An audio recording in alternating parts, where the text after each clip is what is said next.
folks. Welcome back to week 2 of the podcast you might just be learning you need in your life. Welcome to the 3-View Mirror, a podcast where every week me, Chelle, and my buddy Chris get together and talk about 3 different topics that can range over 3 different amazing decades, the 70s, 80s, and the 90s. And these 3 seemingly unrelated topics actually will come together in the end with some unifying purpose known only to the person that came up with the topics. Now, the person that came up with the topics this week is none other than Chris Clews. So this is Gen X Jono, better known as John Catrides, or maybe that's the other way around. But in any case, you can find me on Facebook, TikTok, Instagram, and I'm joined with Chris Clews and Gen X Chelle. Chris, introduce yourself. Chris Clews, better known as Chris Clews. I am a keynote speaker and author, and I talk about and write about the life and work lessons that we can learn from 80s pop culture. And I am Rochelle O'Black, better known across my social media accounts as Gen X Chelle, and where I basically make a fool of myself on a daily basis, doing videos with wigs or whatever else I can come up with just to be a part of this 70s and 80s. Awesome. And we'd be remiss if we didn't mention that we do have an amazing sponsor, Chris. Yes, our sponsor is amazing, and we're brought to you by Do You Remember?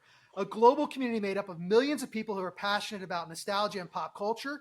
Do You Remember inspires readers to share memories, reminisce, and step back from the fast-paced world so they can relax, smile, and feel good as a daily goal. All 3 of us are obviously pop culture and nostalgia nerds, and Do You Remember is our destination for everything from the 50s to the 90s. Don't be a neo-Maxi-Zoom dweeby. Follow or subscribe to Do You Remember today on Facebook, Instagram, Twitter, and YouTube. All right, so as I mentioned at the onset of the podcast, Chelle and I have no clue what concepts Chris has come up with. So he's got 3 seemingly unrelated things that he's going to let us know momentarily what he's come up with. And Chelle and I are going to spend the rest of the podcast, along with all of you, trying to figure out how they connect as we discuss how they intertwine themselves into the 70s, 80s, and 90s. Chris, up to you. Yeah, and so for those of you that aren't here, obviously like the 3 of us, that took about 15 takes between Chelle and John to get that introduction right. So here we go. I have 3 topics. None of them have to do with my shirt, Weird Science, which is one of my favorite movies, or the skateboard decks behind me. So the 3 topics are Scooby-Doo, handwritten letters, and mixtapes. So we're going to talk about how those. Yes. We're going to talk about how those 3 topics actually come together at the end and are related to one final topic. You know what's funny? I always say that we share like a common other dimensional brain somehow as far as all of us Gen Xers. I literally just put a Facebook post out this morning with Scooby-Doo and Shaggy in it. And basically it's just a picture of the 2 of them and Hong Kong Phooey in his civilian attire. And somebody, and Beavis and Butthead. And I'm like, so many of our childhood cartoons obviously had the munchies the entire time we watched. And Scooby and Shaggy, if they weren't stoned, intentionally stoned, created to be stoned, but I don't think that's the connection here. What was amazing about Scooby-Doo was that no matter what, when I was a kid watching the show, there was only ever one bad guy, and they always unveiled him, and it was that one other character besides the main crew, and I never figured it out as a kid. You're always like, "Ooh, I wonder who's under the mask," and meanwhile, there was only other one character on there. So, yeah, and they would have gotten away with it too if it wasn't for those darn kids. Those meddling kids, yeah, that's it. And the mystery van and the Scooby snacks, yeah. There's a lot. There's a lot to unpack in so many of those cartoons that we grew up with, where, you just look back now, and I mean, even today, like SpongeBob SquarePants, I mean, I can't imagine that was done sober. When we talk about Scooby-Doo, it's a classic, right? Generation after generation. I mean, it's one of those cartoons that just seemingly continues to grow. We even have movies with Scooby-Doo. It's gotten to that point, TV shows. If you remember the Laugh Olympics, which was one of my favorites. Yeah. The Laugh Olympics I always thought of as Battle of the Network Stars, but the cartoon version. Yeah, and the live action movies were surprisingly, like, I didn't expect anything whenever I went to watch the live action movies with Sarah Michelle Gellar was in several of those. Or I don't Freddie know how many Prinze they made, Jr. Chris. How many did they make? And Freddie Prinze Jr. Do you know how many they made? No, but there have been actually Scooby-Doo movies going back several decades, and Scooby-Doo specials. So there's definitely a lot in pop culture. Scooby-Doo has had a huge influence on pop culture. And I wanted to know from both of you who your favorite Scooby-Doo character was, of course, besides the villain each week that usually is like a lighthouse keeper or something.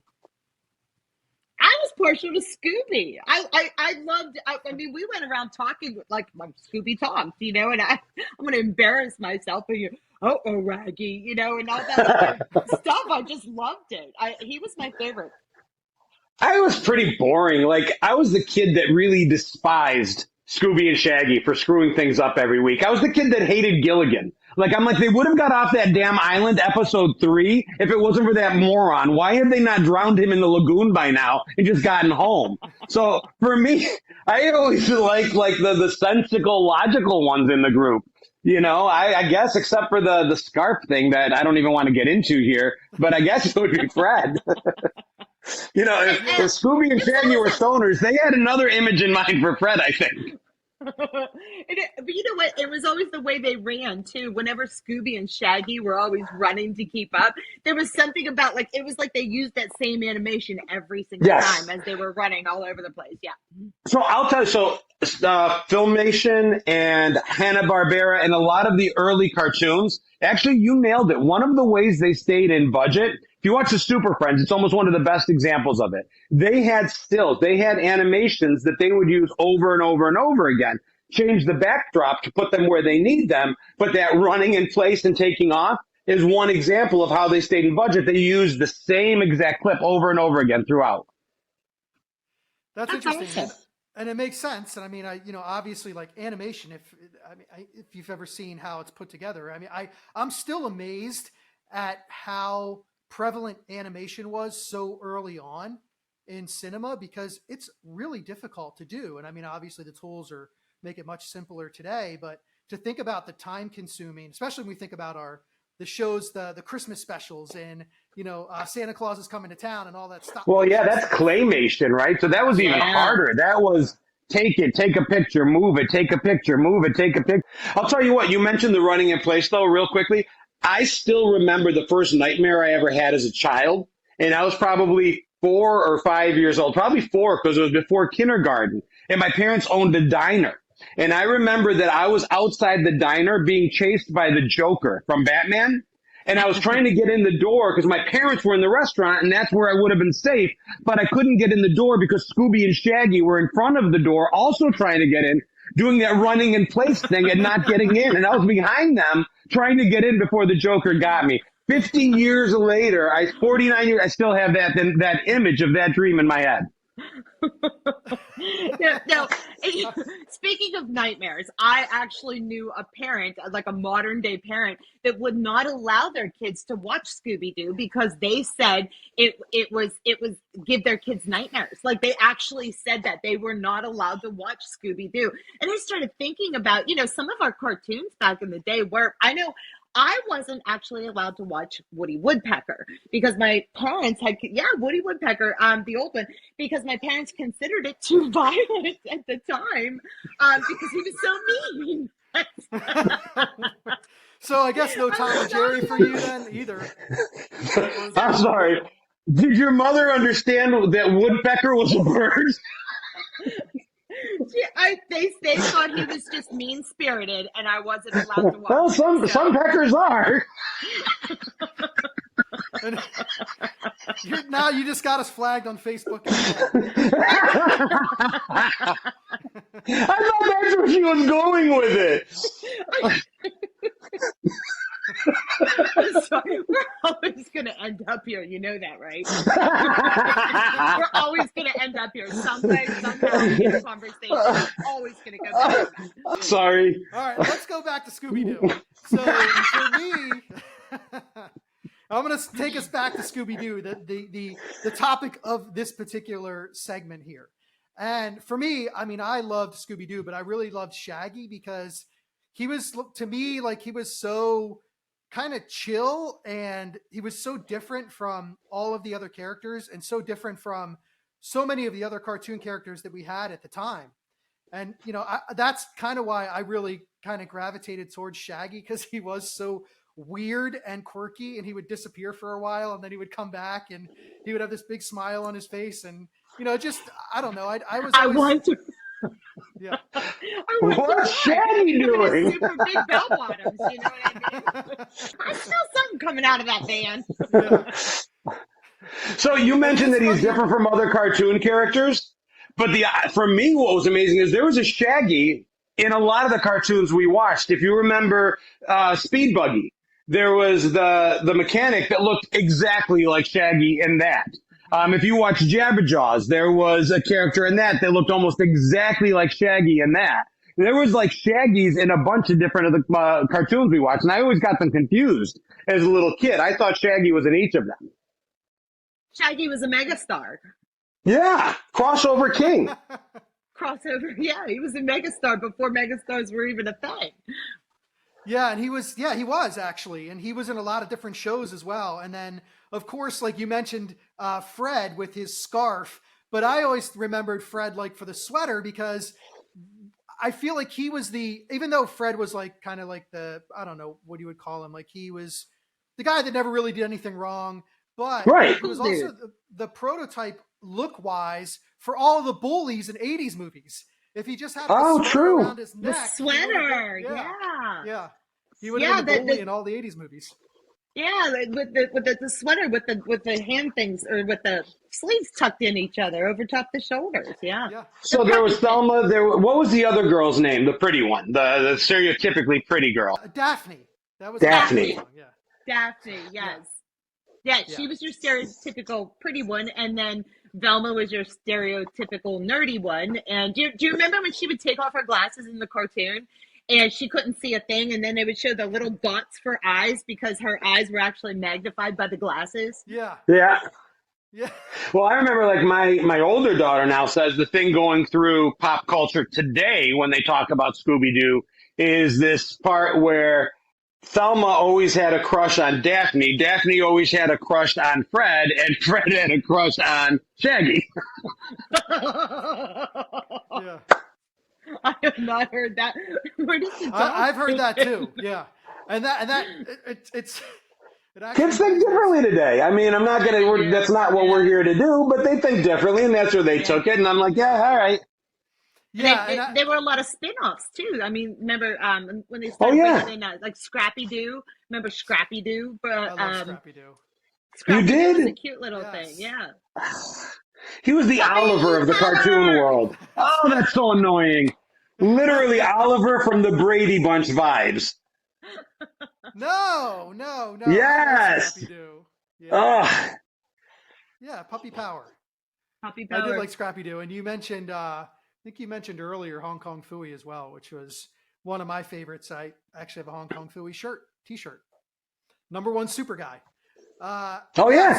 Yeah, right. So Scooby-Doo, a staple of the Saturday morning cartoons, a staple of pop culture in general, one of those generational characters, I should say, with Scooby and Shaggy, and mainly Scooby and Shaggy. I mean, the other three obviously are also generational characters, but I think Scooby and Shaggy probably are the ones when people top of mind when you think of Scooby-Doo. And then the Laugh Olympics, of course, we talked about, which was one of my favorite shows. So let's move to the next topic. We talked about Scooby-Doo, and let's move to something that, again, these three topics, remember, are going to tie together at the end here. So the first topic was Scooby-Doo. This next one is handwritten letters, something that we really don't do anymore today. And it's pretty wild if you think about whenever people started writing, they wrote on cave walls. And then once we had paper or whatever we were using as a material to write on and to pass those letters on to people. And sometimes they needed to be taken from one village to another on horseback. And then we got to the point where when we were born and we were starting to write letters, that we would write letters, whether it be on a a note to somebody in school, or a letter to somebody that maybe we met on summer vacation and we exchanged addresses and we sent letters to them. It might be postcards that we did as well. So we're traveling somewhere and we send a postcard back, or somebody sends a postcard to us, because that was really the way for us to communicate, was through a handwritten letter, unlike today where most people are using email. Email or text. And the handwritten letter, for me, it was a staple of elementary and middle school and high school, because that's where you found out. In high school, it's where the party was. In middle school, it was who you were going to the dance with. In elementary school, the only thing I can remember is, we use the terms, will you go with me? Circle yes or no. Yes. And those were, go with me meant you're my girlfriend or you're my boyfriend. And, if we would circle the word or if we weren't sure. And I don't know, how many of those did you send out? I had it was for us, it was the I like you, do you like me, yes or no? And I got a lot of ors back, for sure. But, and I did. I was ored early and often. And today I'm like, don't put that in writing. That can be used against you. Don't ever put anything in writing. And we put everything in writing, and it was out there, and anybody that saw it would know exactly what was going on, up to and including a teacher if they intercepted it. Now, often threatened but never occurring in my memory, teacher never read my notes out loud. They made me sweat it out, but thankfully I never had the teacher that intercepted the note and then read it. I've heard other people's notes, but I didn't. But yeah, I've actually heard that, because that's what I thought you were going to say, was that someone read your notes out loud. God, no. I remember teachers, reading some of them out loud, and they were That's brutal. Most of them, so it is brutal. It is, especially if the person said no and they read it out loud. And so the handwritten note or the handwritten letter, I mean, it connected us.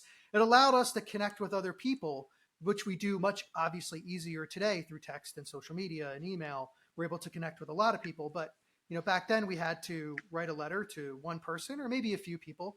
And there's a great story from Prince, the musician, that I love to share, about a handwritten note that he gave to someone, Suzanne Vega, who was an alt singer. Do you guys know who Suzanne Vega was? My name is Luca. Yes, I live on the second floor. Yeah. That's all the singing you're going to get out of me, unless you get a few bourbons in me. So she actually, in 1985, she had a song, or 85, 86, on the Pretty in Pink soundtrack as well. So she was kind of beginning to get known, but still, you really kind of had to listen to college radio or alternative music to really know who Suzanne Vega was. Everybody knew who Prince was. If you don't, and you're watching this, please Google Prince. Hopefully you know who he is. So Prince heard her song in 1987. Now, remember, at the time, he had already won Grammys, been nominated for Academy Awards for Purple Rain. He was huge. I mean, how many people in the world have been known by one name? Not many, right? So Prince, known all over the world. And Suzanne Vega, as we talked about, is this alt singer. And he heard the song My Name is Luca. And he was so moved by it that he actually penned a handwritten note to her. And you can look this up. If you Google Prince and Suzanne Vega handwritten note, you'll find it. And it says, "Dearest Suzanne, Luca's the most compelling piece of music I've heard in a long time. There are no words to tell you all the things I feel when I hear it. I thank God for you, Prince." It's pretty awesome. That is awesome. Yeah. And the handwriting's as magical as you would think it would be. When you look up the note, you'll see Prince's handwriting exactly as you think it would be. And it's pretty awesome to think, because remember, in 1987, as we talk about these handwritten letters, there was no email. There was no digital way to get this to her. There were additional steps that had to be taken. First of all, he had to write that note. And secondly, somebody had to get it to her, whether he did it himself, somebody in his entourage, he mailed it to her. But there was some way, somehow, that had to get to her. Extra steps had to be taken for us to communicate a positive message or any message to people through handwritten notes. And I think that with handwritten notes and letters, and the reason I miss them so much and we're talking about them today, is because a lot of your energy and your soul is in your handwriting and in that note. Rather, it's nice to get an email. It's nice to get a text. It's something positive. But that handwritten note, that handwritten letter, I really wish they would come back. And and older relatives of mine, they still handwrite a lot of things like the thank you notes for anything that you do. They're still into that, and I just tell people, I'm like, look, I don't do handwritten notes anymore. There's just not a lot of time in the world for it, especially because you have the text, and I miss that ritual, but yet at the same time, I really love shooting off a text to somebody. Yeah, I don't miss it even a little bit. I get what you're saying about the energy conveying into it, but the effort necessary doesn't match the energy put through it for me. I was the kid that had to be forced to write to their pen pal in third grade. I hated it. I remember in like high school, I'd go to different events, right? Youth leadership conferences. There was like this thing called the Hugh O'Brien Youth Leadership Conference. I remember I went to, and I met this girl named Melissa, and we hit it off over the 3 days, and it was great. And we exchanged addresses, and she must have sent me 4 or 5 or 6 letters before finally giving up. And Melissa, if I'm sorry, Your first it's just not ghosting. in me. Your first I ghosting. ghosted before, and I didn't mean to. It's just I must have started at least 3 or 4 different letters. They're probably still in a binder in a trapper keeper somewhere. Just to your point, the effort of writing it and then putting it in an envelope and then getting to the post office and mailing it. And sorry, Melissa. Sorry. Melissa's out here crying. I finally have validation. It wasn't you. It was me. I actually And found we a of lot course of wrote those in cursive. So, I mean, Yeah. no, everybody did handwriting. When you say that, we Yes. specifically mean cursive, which, they're not even teaching in most schools anymore at all.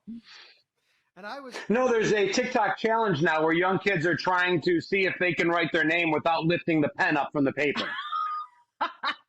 They're inadvertently rediscovering cursive. really. Really, it's a thing.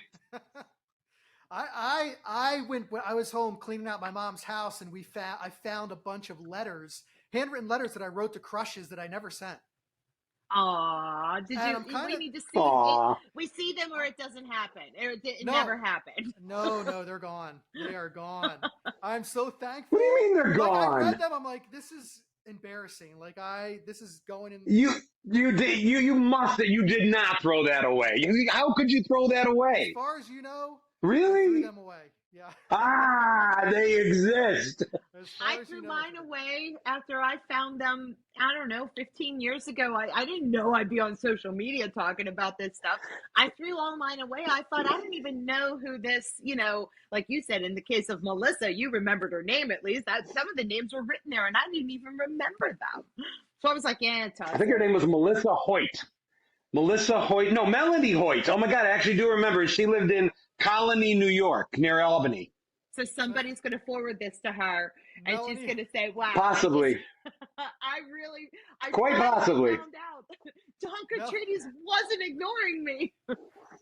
if you're out there, Melanie, if you're out there, Melanie, John is dedicating. Stop. No. This is going to go to bad places. This was a mistake. His long distance dedication is open arms.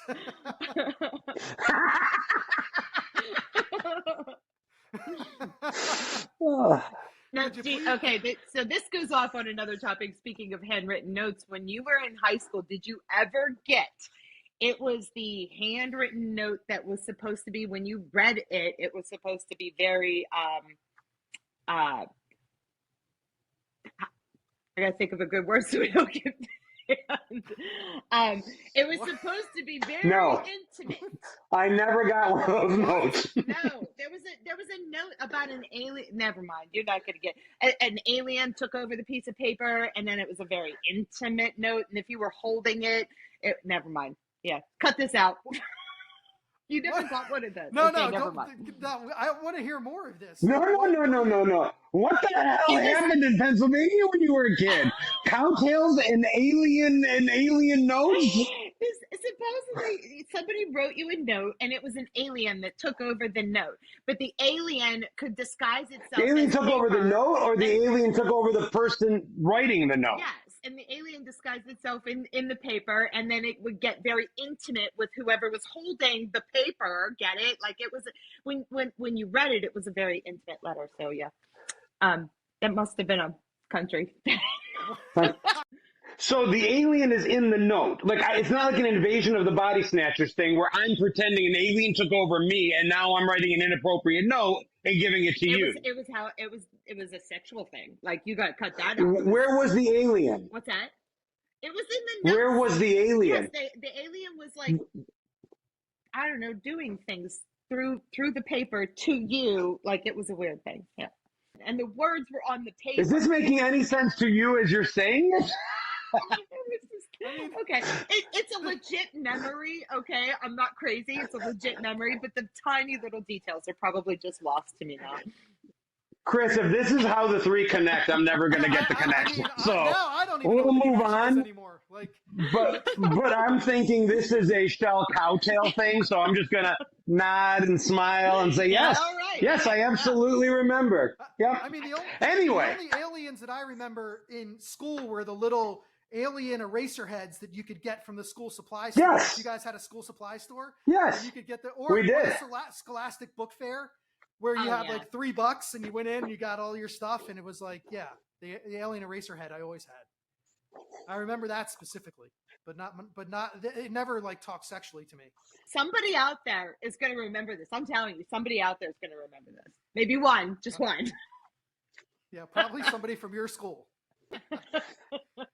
So the last thing I'll say about handwritten notes is not only do I hate it, good luck with kids. My 19-year-old at graduation had a graduation party, got graduation gifts, money, and we're like, you need to write thank you notes. And no, you can't just call, you can't just text, you can't just email. You need to sit down, you need to take the time, and you need to handwrite thank you notes and send them. And it's been 2 years and it never happened. It's like, forget it. It's just not going to happen. So and you know what? Part of me feels for her. I mean, is it really necessary to handwrite a thank you note? You went to a graduation party, you gave a gift, that's what's expected of you. And at the time, when she took the card, she said thank you. That should be enough.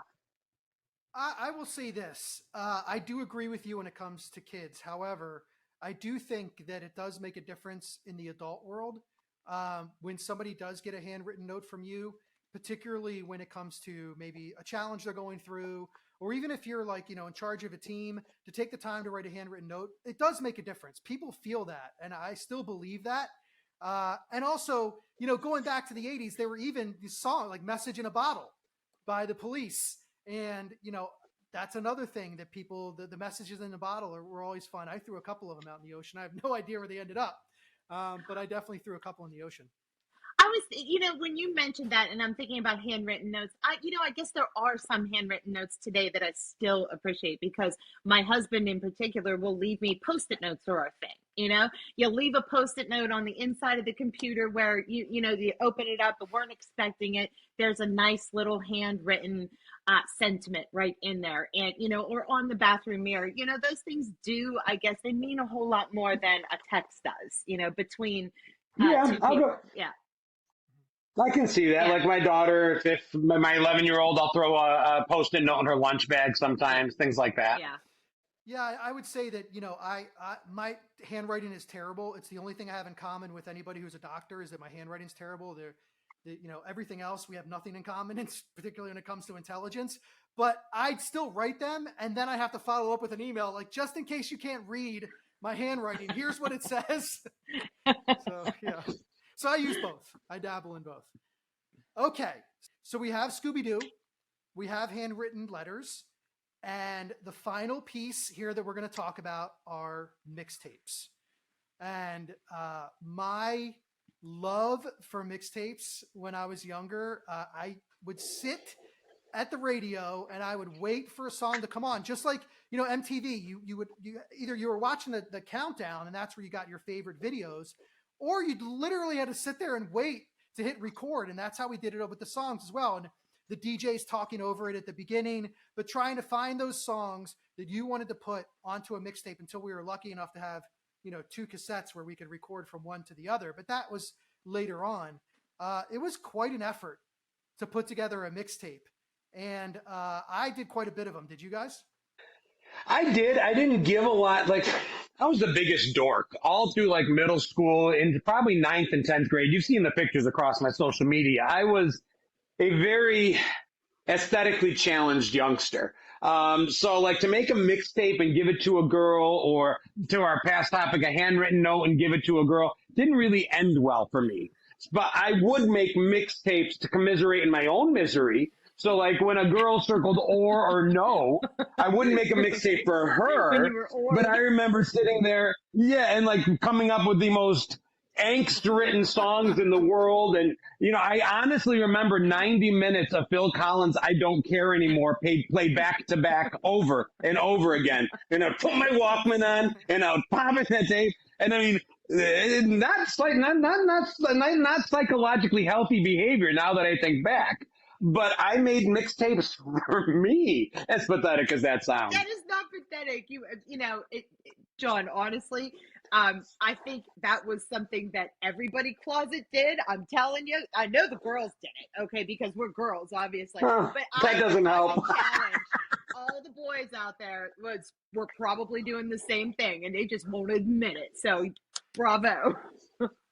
Yeah, you probably had the Smiths, Heaven Knows I'm Miserable Now, on replay, if you know that song. Wind beneath my wings. I don't. Oh my God. Oh, God dang Oh, it. Beaches. Is that Beaches? Is that Throwback to episode 1.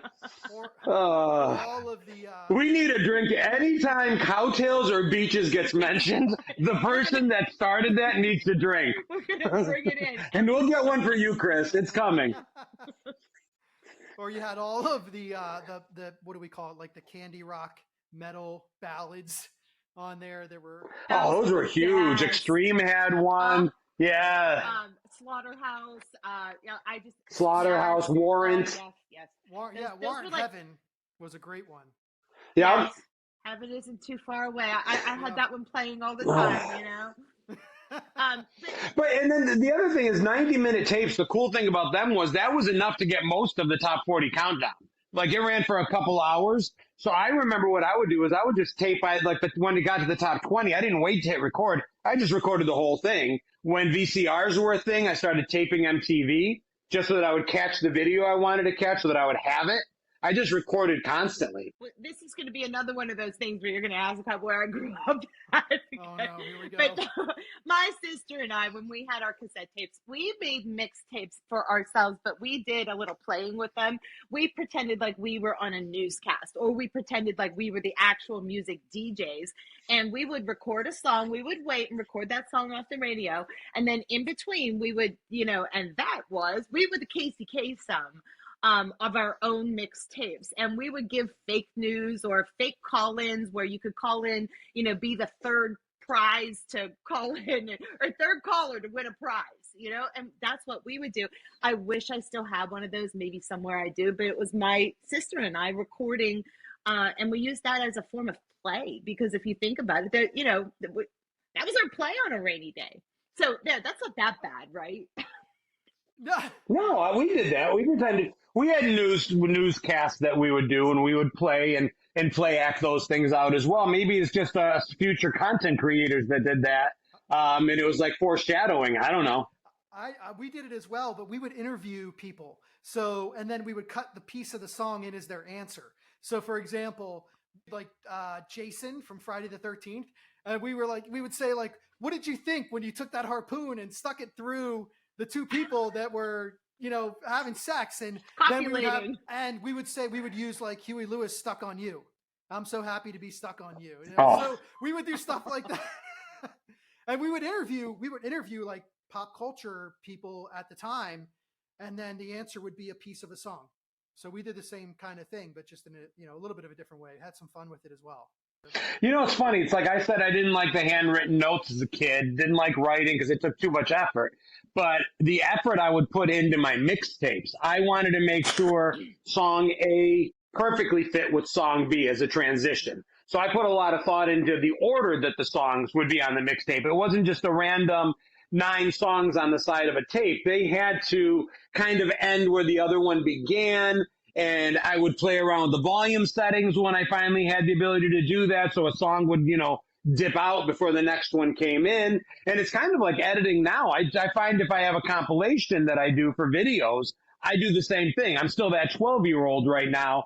Like I did a compilation of one-hit wonders from the 80s, and I play with the order, and I'm basically creating a digital online mixtape of songs that I want, and really am putting a lot of thought into what order they're in and what portion of it I use to back into the next song.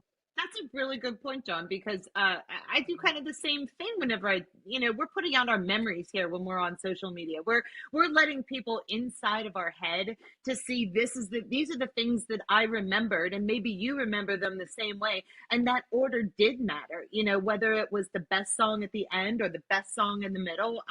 And sometimes they told a story. If somebody gave you a mixtape, it told the story of maybe their journey of their love for you. And maybe that's why we love music so much from that era, is because a lot of times we heard that same song over and over and over because we were messing with it and we got to know it, or just stopping the tape just to figure out the words on the sleeve on the inside of the, of an actual over and over and over again. Yeah. So we can remember, I can't remember why I walked in the room sometimes now, but I can certainly remember the lyrics to songs. They'll just come into my head randomly because of that. I'll often say it's fun remembering what I didn't realize I didn't forget. Mm-hmm. Somebody will say, do you know this song? And I'll swear up and down on a stack of Bibles, never heard it before. Sorry, it doesn't ring a bell. I don't know it. Or this commercial, or this jingle, or whatever it is. And then I'll hear it play. And before I realize, not only am I remembering that I remember it, I know every single word, or at least every single word the way I thought it was sung 30 years ago. But to your point about us sharing memories, every opportunity we're going to get in this podcast, as we look in the three-view mirror to look back as the three of us on these three topics over 3 decades, the reason we're looking back in basically what is a three-view mirror is we're moving forward still. As we move forward, we look back. And music has become so singular right now that when we do share our videos with the music in them, people just come together. And I think it's important to bring that piece of the past back into the present, and don't just leave it on your AirPods or in your Beats, in your head, on your playlist. If we could get back to an era where we're sharing music with our kids, with our peers, with each other, I think that is a huge thing we can take from the past and bring back. And no, you can't share them. You can still share a mixtape, but you know what's even easier? Share your Spotify list. When's the last time you shared a really great playlist that you have with someone? I don't know if I've never done it, but I'm going to. I think this podcast is going to make a really great playlist. I agree. I'll tell you something else. Like you bring up a good point, John, in that the mixtapes, a lot of times too, as we started to find and explore new music ourselves, we wanted to, like you said, we wanted to share with our friends, and we put a mixtape together to say, hey, here's some cool new music. And it made us feel cool as well, because we're like, maybe we found and discovered some music that other people are going to love and enjoy themselves as well. And it was how we really found that different type of music beyond what was on the top 40 or the things that were, played on MTV. Of course, MTV had some great shows. What was it, 120 minutes, more alternative music, but ultimately, like, it was really up to us. And somebody would come in, and maybe they wrote the name of the band on their binder and on their canvas on the binder, and I was like, what band is that? And that's how we explored it. And then, of course, creating the mixtapes as well helped us share that music. And you have the Columbia House shirt on. What's that? Columbia House shirt on. We all well, and finding new music was easy. Finding new music was easy when it was free. We always said, like, your dog had a Columbia House subscription, your parakeet had a Columbia House subscription. But there was, to your point, Chris, and I think the magic era of music for me was when we did have the dubbing boombox, where there were 2 cassette tapes, because that's when we really shared. When I'm like, oh my God, you like this band too? I've got this, what did we used to call it when it was like underground? I've got an underground tape. Like, sometimes artists would have music that wasn't necessarily released, and yet somehow it still got out. and there were these underground versions of their song. And when you had one of those, that went viral back in the day, because those I would share all day long. And my friend would copy it, and then their friend would copy from a copy, and then it would just spread that way. And then you didn't hear the commercials or the person talking over the first half of the song, because now you had a real copy of that song. Because I can remember trying to press that record button, or record and play, however we used to do that, to try not to get Casey Kasem's voice in. Yeah, and on top of that, with the dual cassette, you're right. Like some of us actually did listen to the B-sides of things, and we would find a song by a band that maybe never got popular, but it was like such a cool song, or it was relevant to us at that time in our lives, or even relevant to our friends, and we would all appreciate that song, even if it didn't get popular. We were listening to more than one track, and when you got that tape and there were 12 songs on it, 15 songs on it, you weren't buying that tape typically, or that cassette, for one song. That's not how it was done back then. You were buying it for a handful of songs, or maybe the whole album. I remember I couldn't afford to buy a cassette for one song. I was working at like 12 and had my own money, but that was expensive. For getting paid $3.35 an hour, it was many hours worth of work to go buy a cassette. So I remember thinking, okay, there's this song I like on it, and I'd be looking at it in the store, and I'm looking at the titles, and unless there were, I think 3 was my magic number. If there were 3 songs on it that I knew that I liked, then I'd buy it. Otherwise, back to recording it off the radio. And do you remember when you bought them at the store, the cassettes were in the big safety, don't steal these things, and then you would riffle through them and click, click, click, click, click, as you were riffling through to find, in alphabetical order, they always were at the stores, to find whichever artist that you wanted. If you guys had to think of one B-side song, just not your favorite necessarily, but first one to come to mind, a song that you discovered that you loved, that still, if there's one that comes quickly to your mind. For me, I'll tell you while you're thinking. So I was a huge Peter Gabriel Genesis fan. Peter Gabriel made this song called Family Snapshot, and I thought it was genius, because not only is it musically amazing to me, but I was a JFK conspiracy theory nut. I read everything there was about the JFK assassination, and that song is written from the perspective of Lee Harvey Oswald before he takes the shot. Nobody had ever heard that song, and I remember sharing it with friends and being like, you got to hear this song.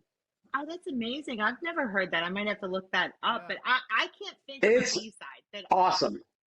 No, I can't think of any B-side that would ring a bell. Chris, you got one. I mean, I'll give you one that I'm not sure was on the B-side, but I will give you one that's one of my favorites that I think when people listen to it and they're like, wow, this is actually a really good sound. It's by a band called the Blow Monkeys, and it's called Digging Your Scene. And it was like, it's a really awesome song, Digging Your Scene. But it would definitely be like, if you were to talk about the 80s, it would be a B-side song in terms of the 80s, just because Gotcha. It's not yeah, that's what I mean. I don't know necessarily that these songs were on the flip side of the album, but it was just an unknown, undiscovered, never made it to top 40. It was a song that just filled space on the album for most people. Yeah. Yeah, and there were a lot. I mean, that was one of the great things about 80s music, and the reason that we were able to create so many mixtapes is because until those cassette singles came along, and I think that was probably like 1989, 90, because I was a DJ at my. I never owned a single. You never did? Okay. I did, because I was. No, I didn't even. I discovered them maybe 2 years ago. I don't remember singles being a thing for me at all. I think I kind of went from tapes to CD, and it's me too. Yeah. I was a DJ for my fraternity, myself and my buddy Don, and we had like a dual cassette deck, and we would get the cassette singles because it was just much easier to handle. But in the 80s, you had these albums where literally, 12 songs, and 10 of those songs were amazing, and maybe 5 or 6 of them were either on the charts or were songs that everybody knew. And I don't know that it's that way anymore. So if we were to say, kind of take today's music and put it back in the 80s and say, you got to create a mixtape, you'd be going all over the place to try to find stuff, where we kind of knew where it was going to be because we didn't have a lot of channels to find it in. It was, it was the radio. It was, to John's point, or it was the cassette tape itself. But there weren't a lot of places that we could go to find it. So that's why in the 90s, Napster LimeWire was life changing for us. I mean, we were in our teens or early 20s when that happened, I think. It was like 90, 91. Am I misquoting the time? But I remember being around then. Could be wrong, but the point is we were young adults then, and that was like just incredible. And even then, like kids are, oh, so you had streaming music available, or oh, you were able to download music online. Okay, so you were just like us. No, we were nothing like you, because it took planning even to do that. I would be like, okay, find the song, find the person that's sharing it peer to peer. Hope to God that they're trustworthy. Try to look through. Are you going to be downloading a virus unintentionally? And I remember lining up the queue and then going to bed because it took hours to download a song. And then you'd get up in the morning and you're like, all right, it's Christmas morning. Let me see what I got. What you got was a whole lot of nothing because the internet connections weren't stable then either. And about 2 minutes after I went to bed, everything shut down. So you got to do it again the next night. Yeah, everything was gone then at that point. We moved from, if you think about it, I remember my parents playing 45s. I wasn't into 45s, but I remember owning 45s in my family. Went from 45s to cassettes to CDs to Napster to downloading music from Apple Music or wherever from, and paying for the songs. And now you pay for the subscription to get, right. what you want, and not even for the individual. And you left out 8-tracks, but I'll bet a bunch of our viewers remember 8-tracks. Oh, absolutely. Because they were in the giant stereos that our parents owned. Mm-hmm. Yeah, it was in the cars too. If you had an old truck, my dad had an old truck with a 8-track player in it. Didn't play anything because we didn't own any 8-tracks at the time, but yeah. Yeah, and and you mentioned earlier about the mixtapes being kind of the original content creation, which both of you do today. And what's really cool about mixtapes, though, is that when we go back and we think about that, there were camcorders that came out, of course, but that was really for most of us because camcorders were unaffordable for so many people. But the mixtape was the first time that we could actually create something of our own. And we could say that we created this. I mean, beyond, drawing something. But even that back then, we didn't have the computers that had the ability, unless you were like a computer genius, to be able to program a game or anything. What we could do is we could create a mixtape based on something that we wanted to talk about, or we wanted to get out, or we wanted to share for whatever reason with somebody else or a group of people. And that was the first time that most of us had the capability to do anything like that and say, I created this. This is mine. And I think that's why it's so cool. Do you remember the frustration, though, too, if something happened to that tape because you put it in somebody else's player or somebody else's car or whatever it was, and that tape that you spent all that time on got eaten by said player? That was a legit frustration that you hardly could get over because it was like that was 8, 10. It was a lot. You lost a lot of work.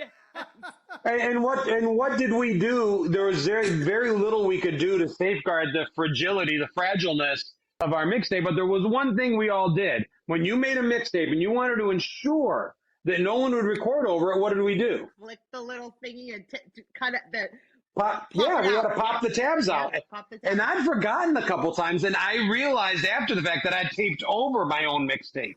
And that was equally bad, but so they were fragile. And then the one other thing I'll say about the mixtapes is the thing that they all have in common, no matter what mixtape you ever made, the one thing every mixtape anyone ever made had in common was, in addition to being songs that we liked, they were supposed to convey a very specific emotional set. Whether it was your party mixtape, which is supposed to get everybody's attitude up and try to get your mood up and be a party tape. Whether it was the angry he doesn't like me tape, or she doesn't like me tape, or I just want to sit in my room and be dark and depressed and angst-ridden teenager tape. Or just every single tape over and over and over again. That's 2. That's 2. Cowtails, I'm counting. Cowtails. Go ahead, John. I had to get that in there. But and even Wind Beneath My Wings, okay? The uplifting, what do kids say today? Hype me up. Workout tapes. Every single thing that every single one of them had in common then, and almost every single playlist, whether people realize they're doing it or not, has in common now, is that no, it's not a workout playlist. It's get me emotionally in the mood to work out playlist. And again, that's why it's important to share it, because if it does that for you, then it probably does that for somebody else too. And that's a big part of, again, why we do this. It's not just to share memories between three friends. It's to share memories between an entire community so that we can convey a very specific emotion and bring the things that we're so desperate, I want to go back. No, we can't. We're going to bring it here.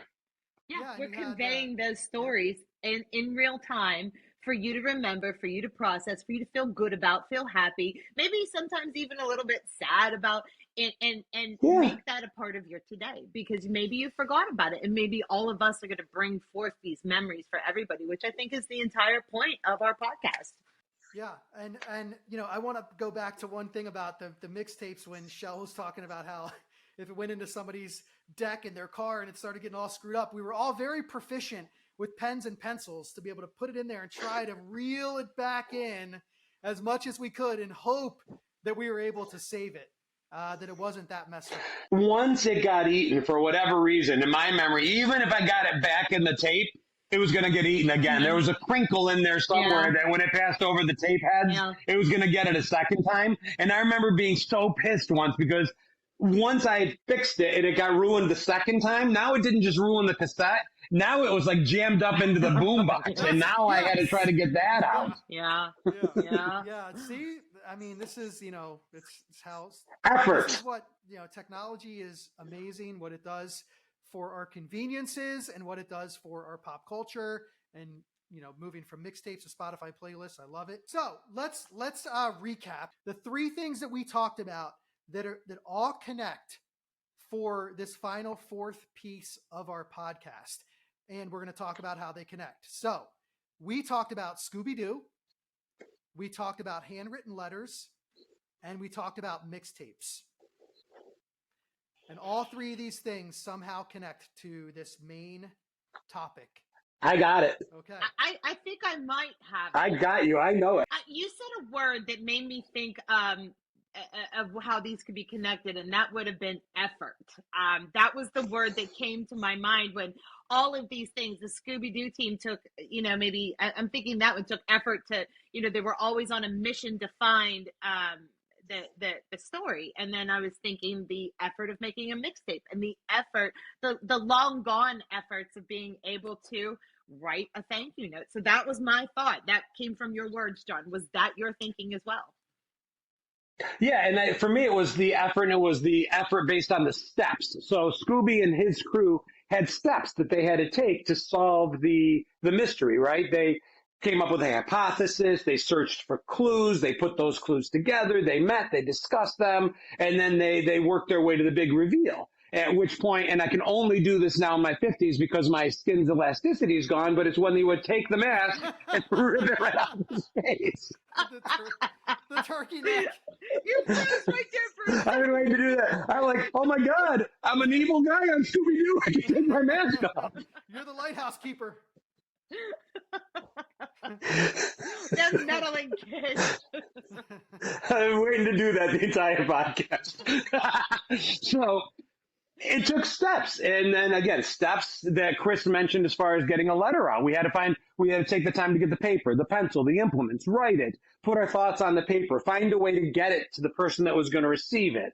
And then finally, we've talked about the steps for our music, how difficult it was to get our music to be on the mixtape.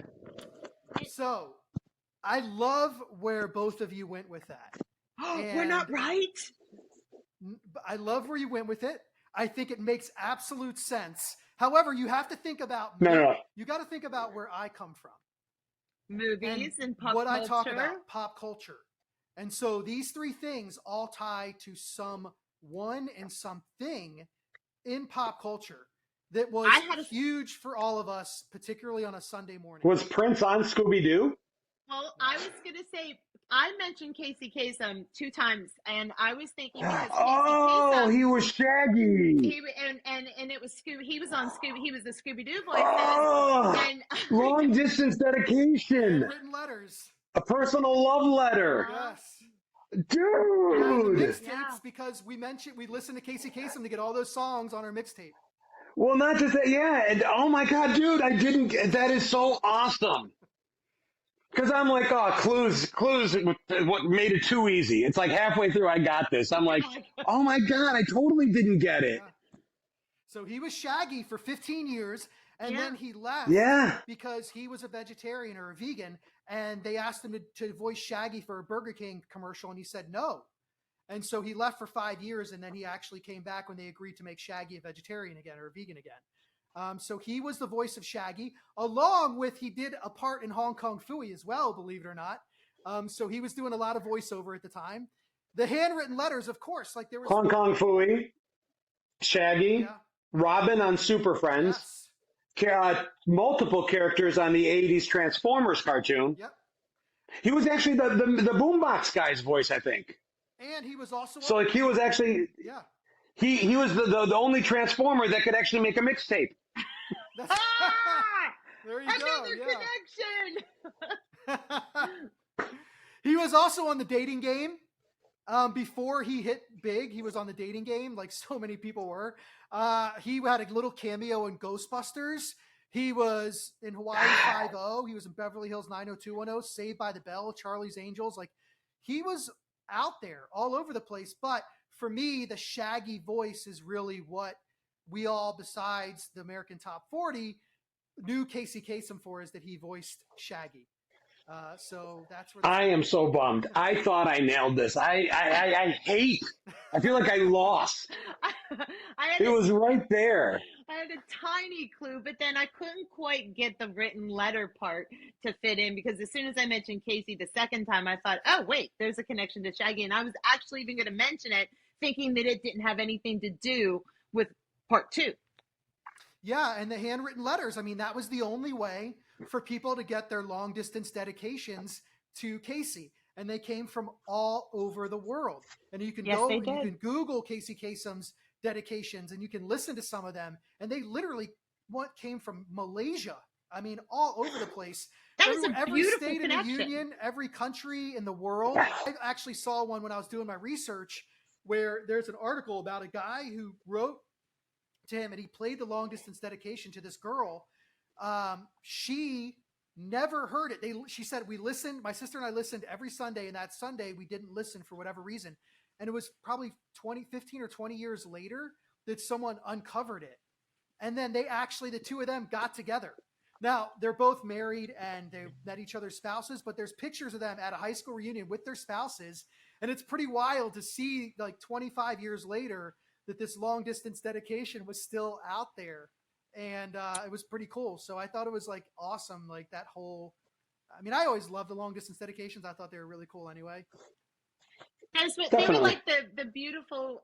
They were like the "Will you go with me?" circle, yes or no's. But they were out there for the world to see. And some of them, they made you cry, or they made you like want to cheer for, like, oh, go out with him, or whatever. Whoever wrote it. Yeah. Dear Casey, could you please play? And then he would say, yeah, Danielle, I can hear him. I can hear he always put the same tone. He had the same tone every time he did one. And his voice would get softer, and it'd be, here's a long distance dedication from Chelle to the alien that passed her a note in school. Yeah, right. Yeah, that's right. Yeah, I mean, I did the whole Dear Casey, like, you're right, you can hear it in your head, like, Dear Casey, and then, can you please play Open Arms? And then he would put in his own little Can you please play Wind Beneath My Wings? Wind Beneath My Wings. Dear Melanie. This is my first Dear song. Melanie, whoever you are. This is my first long distance dedication. My first long distance dedication from somebody to themselves. Dear John, could you please play Wind Beneath My Wings for John? This whole podcast is just John's one big wind beneath my wings for poor Melanie out there. It's just one big long distance dedication. My wife's watching this.